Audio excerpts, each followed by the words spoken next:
Welcome friends, मैं हूं आपके साथ doctor M Khalid Siddiqui.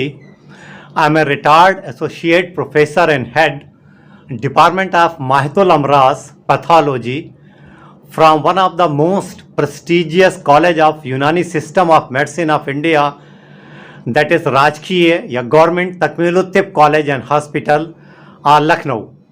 I am making this video on the request of my students and hope you can also find this video beneficial. If you like this video, then please like, share and subscribe this channel, and don't forget to press the bell icon to get the notification earliest. Welcome dear students. हम लोग बात कर रहे हैं cell death, खलिया की मौत। इससे पहले वाले वीडियो में हम लोगों ने बात की थी कि सेल डेथ क्या है और दो तरह से सेल डेथ हो सकती है, अपोप्टोसिस और नेक्रोसिस। नेक्रोसिस को हम लोगों ने तनखीर कहा था और उसकी बात हम लोगों ने की थी। उसमें हम लोगों ने नेक्रोसिस की तारीफ़ की बात की थी और नेक्रोसिस में किस तरह की तब्दीलियां आ रही हैं साइटोप्लाज्म में, यानी जो मादा हयात है उसमें, और न्यूक्लियस में नवाती तब्दीलियां। जिन लोगों ने पार्ट फर्स्ट ना देखा हो वो इसका लिंक यहाँ पर है, वो जा कर के वो वीडियो देख लें। दो चीज़ें ख़ास तौर पर हम लोगों ने याद रखनी थी नेक्रोसिस में, कि necrosis is always abnormal cell death, accidental cell death, unwanted cell death. और जब भी नेक्रोसिस होगी it will always, there will be always inflammatory changes, हमेशा इन्फ्लेमेशन होगा। ये दो चीज़ें याद रखनी है। This is the second part, और इस पार्ट में हम लोग बात करेंगे at types of the necrosis. Necrosis की बात कर रहे थे, तनखीर, टाइप्स ऑफ द नेक्रोसिस, तनखीर के अक़साम, कितने तरह की नेक्रोसिस होती है। देखिए मार्फोलॉजिकली जो है वो 5 तरह की नेक्रोसिस बताई गई है, और ये 5 टाइप बताई गई है। ये दो चीज़ों पे डिपेंड करती है। पहली चीज़ ये है कि इटियोलॉजी, इटियोलॉजी यानी उसका सबब क्या है नेक्रोसिस का, और दूसरी चीज़ है मार्फोलॉजिकल अपीयरेंस। मार्फोलॉजिकल अपीयरेंस किस तरह की दिख रही है, दो चीज़ों पे। और इसमें 5 तरह की नेक्रोसिस बताई गई है। That is the number 1। अगर हम लोग बात करें नंबर 1 तो इज द कोआगुलेटिव नेक्रोसिस, कोआगुलेटिव, और दूसरा है नंबर 2 लिक्विफैक्टिव, नंबर 3 है केशियस, नंबर 4 है फैट, और नंबर 5 है फिब्रिनॉइड या fibrinoid, whatever you want to pronounce. ये 5 तरह की नेक्रोसिस आमतौर पर बताई गई हैं। और ये जो ऊपर की यानी 2 हैं, कोआगुलेटिव और लिक्विफैक्टिव जो है, these are the main type of the necrosis. और ये 3 और टाइप्स हैं। और ये टाइप्स किस बेसिस पे बताई गई हैं, इटियोलॉजिकल फैक्टर, किस वजह से नेक्रोसिस हो रही है, और मार्फोलॉजिकल, वो किस तरह से दिख रही है जब नेक्रोसिस हो रही है। ठीक है, अब हम लोग इसकी डिटेल एक एक करके पढ़ेंगे। सबसे पहले हम लोग जो सबसे इंपॉर्टेंट है उसकी बात करेंगे।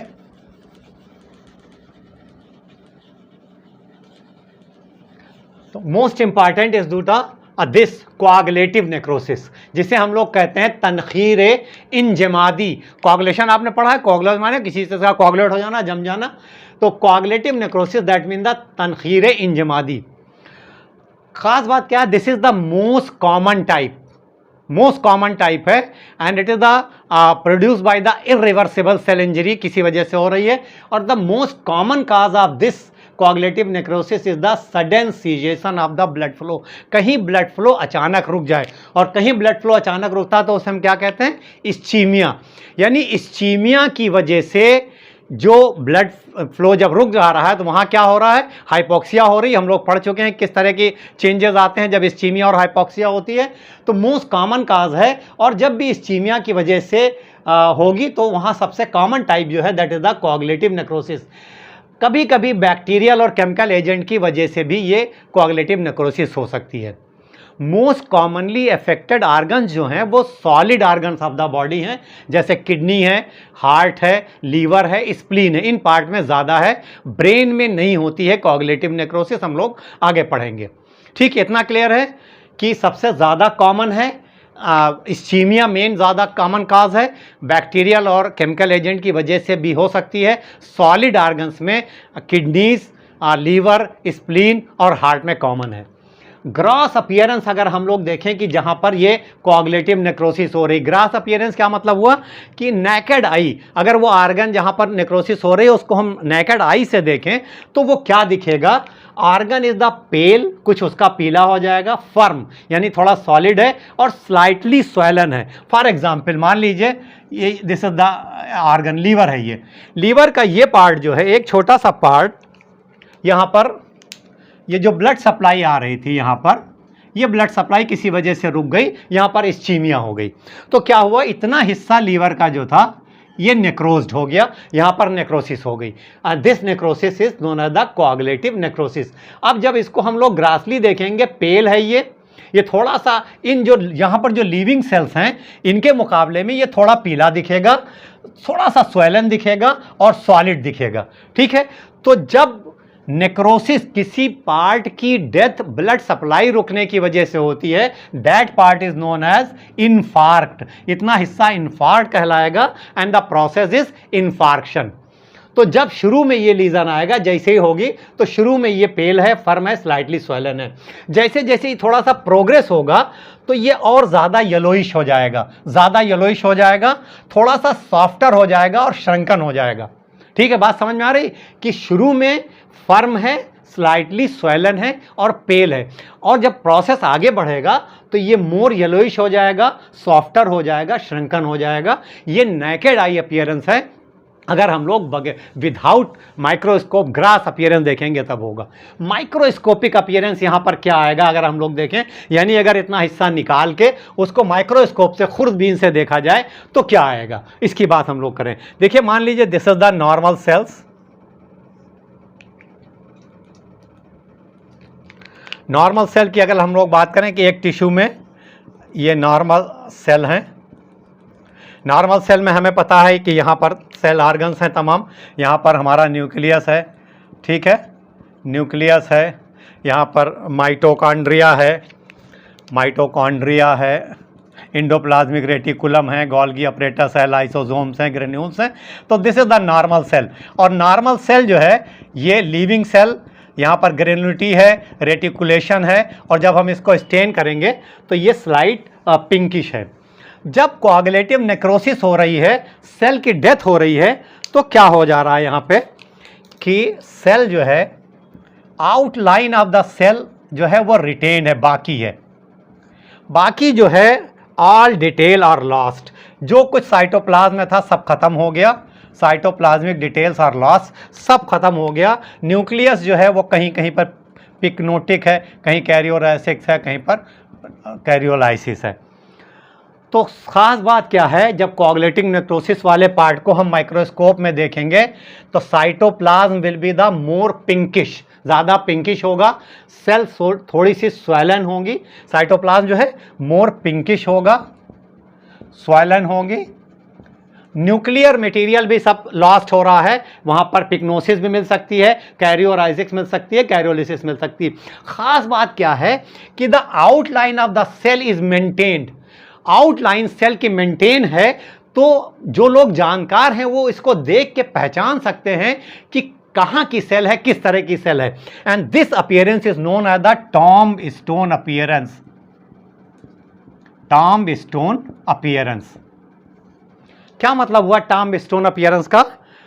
कब्र के पास देखिए जो कतबा लगा रहता है उसमें डिटेल लिखी रहती है कि साहब फला साहब की है, फला साहब की है, कब पैदा हुए, कब मरे, कब। तो वो जो टॉम्ब स्टोन है वो उनकी डिटेल बताता है, लेकिन अंदर जब आप जाएंगे तो वहाँ कुछ नहीं मिलेगा। इसको ऐसे समझ सकते हैं कि मान लीजिए एक बिल्डिंग है, ये इस बिल्डिंग का एक आर्किटेक्चर है। इस बिल्डिंग को आप बाहर से देख के पहचान सकते हैं। किसी का मकान है, मान लीजिए आपका मकान है, किसी का मकान है, तो आप इसको बाहर से देख के पहचान सकते हैं। और जब अंदर जाएंगे तो आपको पता है कि यहाँ पर ड्राइंग रूम है, यहाँ बाथरूम है, एक बेडरूम है, यहाँ पर ये सारी चीज़ें हैं। तो इसमें क्या हो रहा है in the type of this tomb stone appearance में कि आउटलाइन आर्किटेक्चर इज मेंटेन। बाहर से तो आप पहचान लेंगे, लेकिन अंदर जो है वो सब खत्म हो गया। There is nothing inside, homogeneous हो गया, अंदर कुछ नहीं है। तो बाहर से पहचान में आ रहा है, so it is known as the tomb stone appearance. इसे it is also known as the ghost cell. Ghost cell, इसे घोस्ट सेल भी कहते हैं, ठीक है। तो यहाँ पर जो है नॉर्मल सेल के मुकाबले में सारी चीज़ें लास्ट हो गई। Cytoplasmic detail, nuclear detail last हो गई, स्वेलन है। और यहाँ पर मैंने आपको बताया था कि जब भी नेक्रोसिस होगी तो वहाँ पर इन्फ्लेमेटरी चेंजेस मिलेंगे। तो आपको यहाँ तमाम तरह के इन्फ्लेमेटरी सेल्स मिलेंगे, ल्यूकोसाइट्स मिलेंगे at the junction of this normal cell and the जितना पार्ट उसकी नेक्रोसिस हुई है, जितने पार्ट की डेथ हुई है, वहाँ पर आपको ये इन्फ्लेमेटरी सेल्स मिलेंगे बहुत सारे। ठीक है, और अल्टीमेटली क्या होगा कि ये जो डेड सेल हैं ये रिप्लेस हो जाएंगे। कैसे? फाइगोसाइट्स जो हैं, फाइगोसाइटोज हो जाएंगे ये, और ये यहाँ पर रिप्लेस हो जाएंगे। तो this tomb stone appearance is known as the hallmark of the this coagulative necrosis. यानी कोआगुलेटिव नेक्रोसिस की ये पहचान है कि architecture of the cell is preserve, उसकी बाहर की आउटलाइन जो है वो मेंटेन है, and the inner detail is lost. अंदर कुछ नहीं है, अंदर आपको साइटोप्लाज्म और न्यूक्लियस में कुछ नहीं मिल रहा है, वो सब लॉस्ट हो गई है, but the outline is maintain. You can recognise the cell by seeing the outline. The architecture is maintain, that is the tomb stone appearance, it is also known as the ghost cell. तो this is the first type of the necrosis, that is coagulative necrosis, most common type है। और this is, you have to remember this, that the in comparison to the normal cell, when the cell is going to die with the coagulative necrosis, outline is maintained, और जहाँ पर necrosis हो गई है उसके और जो वायबल पार्ट है उनके बीच वहाँ पर आपको बहुत सारे इन्फ्लेमेटरी सेल्स मिलेंगे, क्योंकि जब भी नेक्रोसिस होगी it is invariably accompanied by the this inflammatory process. Is it clear? Coagulative necrosis clear हो गई। अगली की बात हम लोग करेंगे। तो second type of the necrosis that is known as the liquefactive necrosis, जिसे तनखीर सयाली कहते हैं हम लोग। ल्यूकीफैक्टिव, पहले वाली क्या थी? कोआगुलेटिव, यानी वहाँ कुछ कोआगुलेट हो रहा था और यहाँ पर ल्यूकीफाई हो रहा है, सयाल बन रहा है। It is also known as colliquative necrosis. तो कॉलिकेटिव नेक्रोसिस कहते हैं या ल्यूकीफैक्टिव नेक्रोसिस कहते हैं। और इसका विकास जो है that is the ischemia. Most commonly it is also due to the ischemia, and it may be also due to the bacterial and fungal infection. अब ब्लड सप्लाई रुकने की वजह से ज़्यादा कॉमन है, इसके अलावा बैक्टीरियल और फंगल इन्फेक्शन में भी हो सकती है। Most commonly affected organ is the brain. जब ब्रेन में इस्चीमिया हो रही है तो वहाँ पर कोआगुलेटिव नेक्रोसिस ना हो करके ल्यूकीफैक्टिव नेक्रोसिस हो रही है। इसके अलावा कहीं पर जो वहाँ पर एब्सेस बन रहा है, आपने देखा होगा कहीं पर एब्सेस बनता है तो वहाँ पर लिक्विड मटेरियल एक जगह भर जाता है, जमा हो जाता है, तो एब्सेस कहीं पर भी बन रहा है, एब्सेस कैविटी। क्यों हो रहा है ये? यहाँ पर क्या हो रहा है कि जो टिश्यू जहाँ पर नेक्रोसिस हो रही है वो जो पावरफुल डिग्रेडेटिव एंजाइम्स जो आ रहे हैं वो उसको सारे मटेरियल को सेमी फ्लूइड मटेरियल में कन्वर्ट कर दे रहे हैं जो कुछ वहाँ पर है। देखिए हम लोग अगर जैसे बात करें, this is the normal cell. तो ये नॉर्मल सेल है, हम लोग ने बात की थी जब कोआगुलेट, ये नॉर्मल सेल है, इसमें न्यूक्लियस है, इसका आर्किटेक्चर मेंटेन है, साइटोप्लाज्म और सारी चीज़ें साइटोप्लाज्म में हैं। जब ये कोआगुलेटिव नेक्रोसिस हो रहा था तो inner detail was lost but the outline is maintain. Liquefactive necrosis में क्या हो रहा है कि यहाँ पर सब कुछ खत्म हो जा रहा है, सिर्फ एक सेमी फ्लूइड मटेरियल बच रहा है। क्यों हो रहा है कि यहाँ पर पावरफुल डिग्रेडेटिव एंजाइम जो आए हैं वो बिल्कुल इस मटेरियल को, सारा स्ट्रक्चर जो है सेल को ख़त्म कर दे रहे हैं। जैसे हम लोगों ने बात की थी कि ये मान लीजिए घर था कोआगुलेटिव नेक्रोसिस में, तो आउटलाइन मेंटेन थी और बाहर से आप घर को पहचान सकते हैं, जब आप अंदर गए तो कोई डिटेल नहीं था। अब यहाँ पर क्या है कि सब कुछ ख़त्म, सिर्फ मलबा बचा है, you can not recognise the cell, आप इसको पहचान नहीं सकते हैं, सब कुछ वहाँ सेमी फ्लूइड मटेरियल में कन्वर्ट हो गया। ठीक है, बात समझ में आ रही है? ज़्यादा कॉमनली ब्रेन में हो रहा है। अगर ग्रॉसली देखें तो जो टिश्यू है जितना जहाँ पर नेक्रोसिस हुई है वो सॉफ्ट है और लिक्विफाइड सेंटर है, वहाँ पर नेक्रोटिक डब्रिस है। मान लीजिए ये ब्रेन का पार्ट है, मान लीजिए ब्रेन है और यहाँ पर इस्चीमिया हुई, एक पार्ट ब्रेन का, ये ब्रेन का पार्ट जो है, ये ब्लड सप्लाई रुकी तो इतना हिस्सा जो है वो डेड हो गया, यहाँ पर नेक्रोसिस हो गई ब्रेन में। तो अब क्या हो गया, ये सॉफ्ट हो गया और लिक्विफाइड हो गया, यहाँ सब स्ट्रक्चर ख़त्म हो गया, सब स्ट्रक्चर बिल्कुल ख़त्म, सॉफ्ट हो गया। और बाद में इसके जितना हिस्सा जो है वो सॉफ्ट हो जा रहा है, लिक्विफाइड हो जा रहा है, बाद में वहाँ पर एक सिस्ट वाल बन जा रही है, उसके चारों तरफ एक वाल बन जा रही है, सिस्ट वाल। सिस्ट आपने पढ़ा होगा कि एक आउटग्रोथ वाल जिसके अंदर कोई फ्लूइड, कई तरह के फ्लूइड भरे हो सकते हैं, तो सिस्ट वाल फॉर्मेशन हो रहा है। माइक्रोस्कोपिकली अगर देखें तो ये जो सिस्ट बना, ये जो सिस्ट बन गया, सिस्ट वाल, इसके अंदर आपको क्या मिलेगा, नेक्रोटिक डब्रिस मिलेगी। एक तो जो सेल यहाँ पर जो है सेमी फ्लूइड मटेरियल जो हो गया था, नेक्रोटिक डब्रिस, ये सब मिलेगी। इसके अंदर आपको बहुत से मैक्रोफेजेस मिल सकते हैं, और वो मैक्रोफेजेस जो है उसके अंदर नेक्रोटिक डब्रिस हो सकता है भरी हुई हो, नेक्रोटिक डब्रिस, क्योंकि इन्फ्लेमेशन होगा, जब भी नेक्रोसिस होगी इन्फ्लेमेशन होगा, इन्फ्लेमेटरी सेल्स आएंगे, ठीक है। और ये जो वॉल है इसकी सिस्ट की, यहाँ पर आपको नई कैपिलरीज मिल सकती हैं। There will be the formation of the proliferating capillaries, बहुत सी कैपिलरीज आपको मिलेंगी, इन्फ्लेमेटरी सेल्स मिलेंगे। और अगर ये ब्रेन में हो रहा है तो यहाँ पर ग्लायल सेल्स मिलेंगे। सिस्ट की वॉल में क्या क्या है, मैक्रोफेजेस हैं, क्या मतलब WBCs हैं, कैपिलरीज हैं, और ये ग्लायल सेल्स मिलेंगी अगर ये ब्रेन में है। अगर ये कहीं और एब्सेस है तो ये ग्लायल सेल्स ना मिल करके वहाँ पर फाइब्रोब्लास्ट मिलेंगे, बाकी चीज़ें कॉमन रहेंगी। तो दिस इज़ दिस तनखीर सयाली लिक्विफैक्टिव नेक्रोसिस, जिसमें सब कुछ खत्म हो जा रहा है, इतना पावरफुल डिग्रेडेटिव एंजाइम्स आ रहा है कि सबको जो है वो एक liquefied, semi liquefied material, semi fluid material में कन्वर्ट कर दे रहा है। ठीक है, इतनी बात समझ में आ रही है? If you want you can take a screenshot of this. तो ये जो तीसरे तरह की नेक्रोसिस है, that is known as the caseous necrosis. इसे हम लोग कहते हैं तजब्बुन। देखिए, केशियस के माने हैं चीज, चीज लाइक। इसमें क्या हो रहा है, जो नेक्रोटिक डब्रिस है, जो नेक्रोसिस हो रही है, वो उसका चीज़ लाइक अपीयरेंस आ रहा है। चीज़ हम लोगों ने खाई होगी, देखा होगा, कुछ ग्रेनुल टाइप का, कुछ सेमी सॉलिड, तो चीज़ लाइक अपीयरेंस आता है। ज़्यादा कॉमन है ट्यूबरकुलर इन्फेक्शन में। माइकोबैक्टीरियम ट्यूबरकुलोसिस का अगर इन्फेक्शन हो रहा है तो उसमें जो नेक्रोसिस हो रही है वो केशियस नेक्रोसिस हो रही है, चीज़ लाइक अपीयरेंस आ रहा है। यहाँ पर कोआगुलेटिव और लिक्विफैक्टिव दोनों तरह के नेक्रोसिस का कॉम्बिनेशन मिल रहा है। इसमें क्या हो रहा है, जैसे हम लोगों ने बात की थी कि these are the cells, normal cells, viable cells, और जब नेक्रोसिस हो रही है यहाँ पर, तो इन दो कोआगुलेटिव नेक्रोसिस में क्या था कि आर्किटेक्चर वाज मेंटेन और इनर डिटेल वार लॉस्ट। जब लिक्विफैक्टिव नेक्रोसिस हो रही थी तो सब कुछ यहाँ पर ख़त्म हो गया था, बिल्कुल सब खत्म हो गया था। यहाँ पर भी सब कुछ ख़त्म हो जा रहा है, लेकिन लिक्विफैक्टिव नेक्रोसिस और इसमें केशियस नेक्रोसिस में फ़र्क ये है कि लिक्विफैक्टिव नेक्रोसिस में सब कुछ जो है वो सेमी फ्लूइड लाइक हो गया था। यहाँ पर क्या है, वो चीज़ लाइक हो गया, इसका अपीयरेंस चीज़ लाइक है। अगर हम लोग ग्रासली अगर देखें तो जो इसके फोकाई हैं केशियस नेक्रोसिस के, ये ड्राई चीज़ से रिजेंबल कर रहे हैं। कैसे हैं, सॉफ्ट हैं, ग्रेनुलर हैं और येलोइश हैं।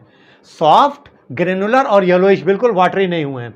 अगर माइक्रोस्कोपिक अपीयरेंस देखा जाए तो यहाँ पर जो फोकाई है उसमें क्या मिल रहा है, स्ट्रक्चरलेस स्नोफिलिक ग्रेनुलर डब्रिस। कोई स्ट्रक्चर नहीं है चीज़ का परमानेंट कि किस तरह का कोई है, स्ट्रक्चरलेस है, स्नोफिलिक है वो, यानी जब डाई होगी तो स्नोफिलिक उसका कैरेक्टर आएगा, और ग्रेनुलर है डब्रिस। और जब देखिए कहीं पर हमने बात की कि कहीं पर भी जब नेक्रोसिस हो रही है यहाँ, तो आसपास उसके इन्फ्लेमेटरी सेल्स आएंगे, इन्फ्लेमेशन होगा, ये एक कॉमन बात है जिस हिस्से में भी हो गई। यहाँ पर जो इन्फ्लेमेटरी चेंजेस आ रहे हैं, that is the granulomatous inflammatory reaction. जब क्रॉनिक इन्फ्लेमेशन होता है, हम लोग पढ़ेंगे, तो क्रॉनिक इन्फ्लेमेशन में जब टीबी पढ़ी जाएगी तो वहाँ पर ग्रेनुलोमा फॉर्मेशन होता है। उसमें क्या हो रहा है कि जो नेक्रोटिक मटेरियल है उसके चारों तरफ इपीथेलियल सेल आते हैं, they are known as the epithelial cell.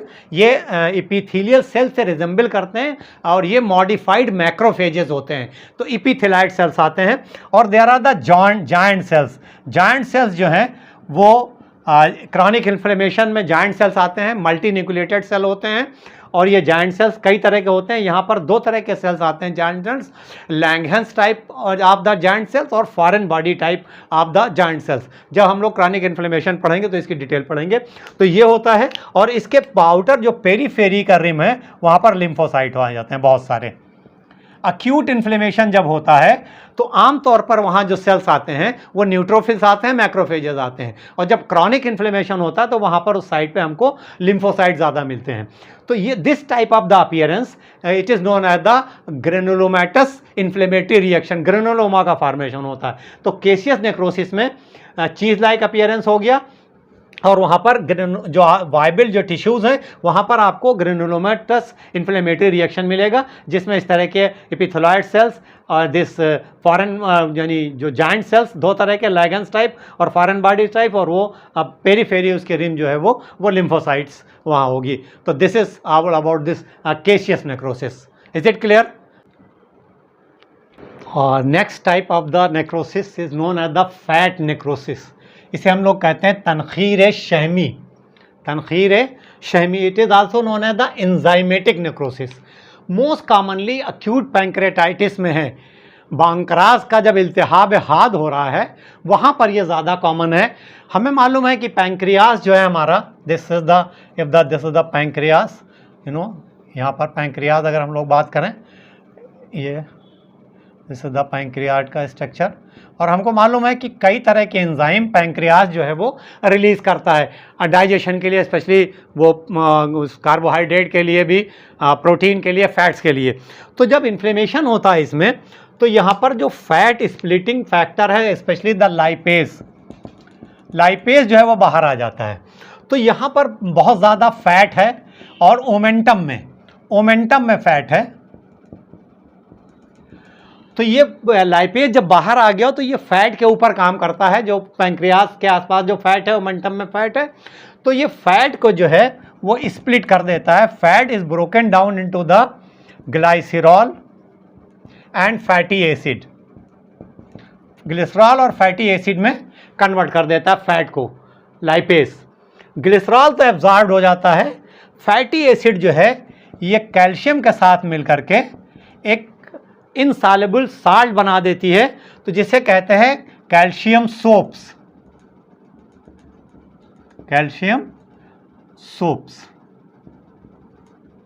This process is known as the saponification.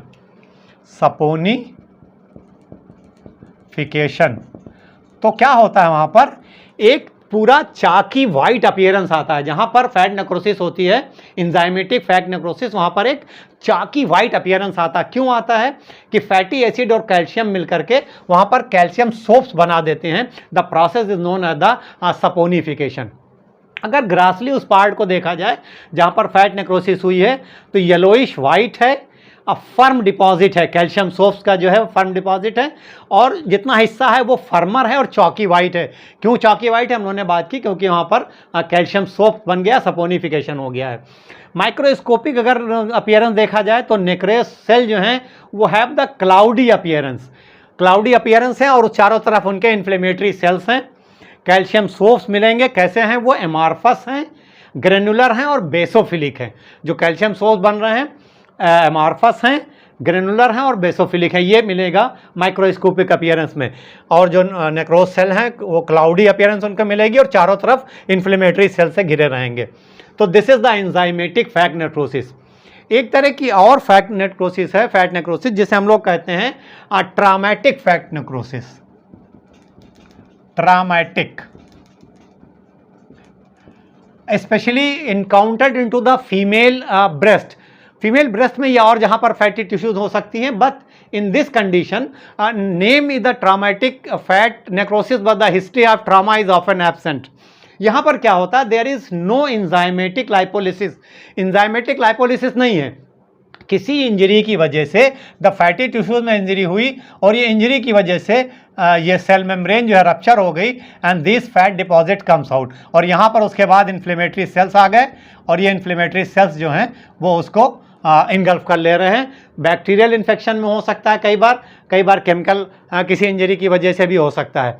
तो this is the two type of fat necrosis, but this one enzymatic fat necrosis is more common, जो pancreas में inflammation की वजह से हो रही है। और जब पैंक्रियाज में इन्फ्लेमेशन हो रहा है तो लाइपेज जो है वो सरफेस पे आ जा रहा है, और लाइपेज जो है वहाँ पर जो फैट है उसको ब्रेक डाउन कर रहा है ग्लिसरॉल और फैटी एसिड में। ग्लिसरॉल एब्जॉर्ब हो रहा है, फैटी एसिड कैल्शियम के साथ मिलकर के इनसॉल्युबल कैल्शियम सोप्स बना रही है, वहां पर चाकी वाइट अपीयरेंस बना दे रही है। That process is known as the saponification. तो this is the fat necrosis. So this fifth type of the necrosis is known as the fibrinoid necrosis, या some people pronounce it the fibrinoid, whatever you want you like pronounce। हम लोग इसे कहते हैं तनखीर leafy. इसमें क्या हो रहा है कि there is the deposition of the fibrin like material, जहां पर नेक्रोसिस हो रही है उसमें फाइब्रिन की तरह का मटेरियल, थ्रेड लाइक मटेरियल जमा हो जा रहा है। ज़्यादा कॉमन है ब्लड वेसल्स में, ब्लड वेसल्स में होता है, और specially into the auto immune diseases, for example the auto immune vasculitis, यानी वहाँ पर इल्तिहाब हो गया जो हमारी उरूक़ दमिया वहाँ पे आर्टीरियोल्स में हो सकता है in the cases of the hypertension. इस तो हमें पता है कि ब्लड वेसल्स जो हैं उनकी वाल हैं 3, जो इंटिमा है, फिर मीडिया है, फिर एडवेंटिशिया है। तो डिपोजिशन हो जा रहा है the thread like fibrin like structure. Microscopically अगर देखा जाए तो there is the deposition of the bright eosinophilic deposit, eosinophilic deposit, thread like deposit वहाँ पर जमा हो जा रहा है वेसल वाल में, और वहाँ पर न्यूट्रोफिल बहुत से आ रहे हैं, न्यूट्रोफिल का डब्रिस मिल रहा है, और देयर में भी हैमरेज, चूँकि ब्लड वेसल्स हैं रप्चर हो रही हैं तो वहाँ पर हैमरेज भी हो सकता है। तो दिस इज़ द फाइब्रिनॉइड नेक्रोसिस। 5 तरह की हम लोगों ने नेक्रोसिस की बात कर ली। अगर हम लोग इसको एक बार समराइज़ कर लें, सबसे पहली है कोआगुलेटिव। कोआगुलेटिव में क्या था कि पूरा जो स्ट्रक्चर है, यहाँ पर नॉर्मल जो सेल्स हैं यहाँ पर आउटलाइन मेंटेन है। कोआगुलेटिव नेक्रोसिस में आउटलाइन मेंटेन है, inner detail are lost. Most common cause is the ischemia, उसके अलावा बैक्टीरियल और केमिकल की वजह से भी हो सकता है, और ज़्यादा कॉमन है into the solid organs like the liver, spleen and the kidney. दूसरी अगर हम लोगों ने पढ़ी थी ल्यूकीफैक्टिव, उसमें क्या हो रहा है कि देयर इज ल्यूकीफिकेशन, सब कुछ ख़त्म हो गया, ल्यूकीफिकेशन हो गया, यहाँ पर नो, सिर्फ यहाँ पर डबरिस है, जो है वो सेमी ल्यूकिड डबरिस है सिर्फ इनटू द ल्यूकीफिकेशन में। और ये इसका भी ज़्यादा कॉमन काज जो है that is the ischaemia, blood supply sudden रुक जाए, और ज़्यादा कॉमन हो रहा है इनटू द ब्रेन। तब जब ब्रेन में इस्चीमिया की वजह से नेक्रोसिस हो रही है तो वहाँ पर ल्यूकीफैक्टिक नेक्रोसिस हो रही है। ठीक है, इसके बाद हम लोगों ने बात की थी केशियस। केशियस में क्या हो रहा है कि वहाँ पर भी सब कुछ ख़त्म हो जा रहा है, लेकिन यहाँ पर जो अपीयरेंस आ रहा है ये बिल्कुल वाटरी नहीं है, ये ग्रेनुलर अपीयरेंस है, चीज़ लाइक अपीयरेंस है, चीज़ की तरह हो जा रहा है यहाँ पर। और ये कॉमन कहाँ पर है? ट्यूबरकुलोसिस में, in the infection of the Mycobacterium tuberculosis. फिर हम लोग ने बात की थी fat necrosis, mainly the enzymatic है। यहाँ पर क्या हो रहा है कि फैट जो है वो ब्रोकन डाउन हो रहा है, किससे? लाइपेज से, और लाइपेस जो फैट में जो है वो फैटी एसिड और ग्लिसरॉल में कन्वर्ट हो रहा है। फैटी एसिड कैल्शियम के साथ मिल करके इनसॉल्युबल कैल्शियम सोप बना दे रही है, पूरा चाकी वाइट अपीयरेंस हो जा रहा है, that is known as the saponification. ठीक, ये हो गया था फैट में। फिर हम लोग ने बात की दिस वन इज द फाइब्रिनॉइड, जो आमतौर पे ब्लड वेसल्स में हो रही है और ऑटो इम्यून डिजीजेस में ज़्यादा कॉमन है। Here is the fibrin like deposit. तो this is all about this necrosis. हम लोगों ने नेक्रोसिस के 2 पार्ट में पढ़ लिया, उसकी डिफिनीशन पढ़ ली, जनरल चेंजेस उसमें क्या आ रहे हैं वो पढ़ ली, फिर अलग अलग उनकी हम लोगों ने टाइप्स पढ़ ली, और उन टाइप्स की एटियोलॉजी क्या है, उसकी मार्फोलॉजी क्या है, ये हम लोगों ने पढ़ लिया। इंशाल्लाह जो है अब अगले वीडियो में हम लोग एपोप्टोसिस की बात करेंगे, जो दूसरे टाइप की सेल डेथ थी उसकी बात हम लोग करेंगे। तब तक के लिए आप लोग इसको पढ़िए, इंशाल्लाह जल्द मुलाकात होगी। तब तक के लिए अल्लाह हाफिज़।